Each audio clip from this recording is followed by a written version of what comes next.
Good afternoon friends, कसे आहात तुम्ही सगळे? मस्तपैकी तयार झाली आहे मी, कारण आज आहे मार्गशीर्ष महिन्यातला माझा पहिला गुरुवार आणि मस्त छान तयार होऊन मी पूजा करणार आहे. व्योम झोपलेला आहे, विया शाळेत गेली आहे. व्योम जर जागा असता तर मला अजिबात करू दिली नसती पूजा.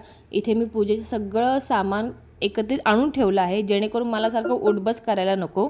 सो आता आपण पूजा करायला सुरुवात करूया. लग्नानंतर हा माझा पहिला गुरुवार आहे. मी आधी कधी केलं नव्हतं.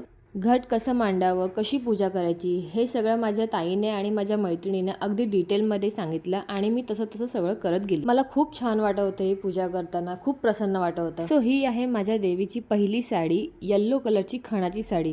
ती बघताच मला खूप आवडली. आता मी इथे पूर्ण घट मांडून घेते आणि मगच तुम्हाला मी माझ्या देवीचे दर्शन देते. तुम्ही बघतच राहा, इतकी सुंदर दिसते माझी देवी. ही बघा माझी एकविरा माऊली आहे की नाही सुंदर, आणि इतकी छान दिसते ना. आणि हे माझं घट मांडलेलं पण इतकं सुंदर आहे ना, मला स्पेशली खूप आवडलं. या ठिकाणी मी पटापट पोथी वाचून घेतली आहे, कारण व्योम उठलेला होता आणि विहाचा यायचाही टाईम झालेला आहे. सो इथे विहा आलेली आहे. तिचे 2-3 दिवस स्कूलमध्ये स्पोर्ट्स चालू होते, त्यामुळे ती ह्या युनिफॉर्ममध्ये. आणि इथे व्योम पण जाम खुश झालाय, त्याचा डॅडा आलाय. इथे विहा माझी फ्रेश होऊन आली आहे आणि तिनेही देवीचा नमस्कार घेतला आहे, पाया पडले. तुम्ही बघत असाल हे व्हिडिओ आडवं दिसतंय, कारण मी याचा फुल ब्लॉगही केला आहे. तुम्ही बघू शकता या ब्लॉगमध्ये विहाने काय चूक केली आहे ते. या ठिकाणी आमची मम्मीही पाया पडून घेते आणि मी आता तयारी केली आहे संध्याकाळच्या पूजेची.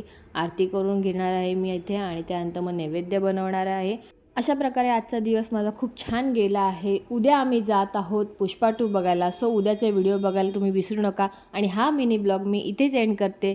जर तुम्हाला आमचा हा ब्लॉग आवडला असेल तर लाईक करा, शेअर करा, सबस्क्राईब करायला विसरू नका. तोपर्यंत बाय बाय.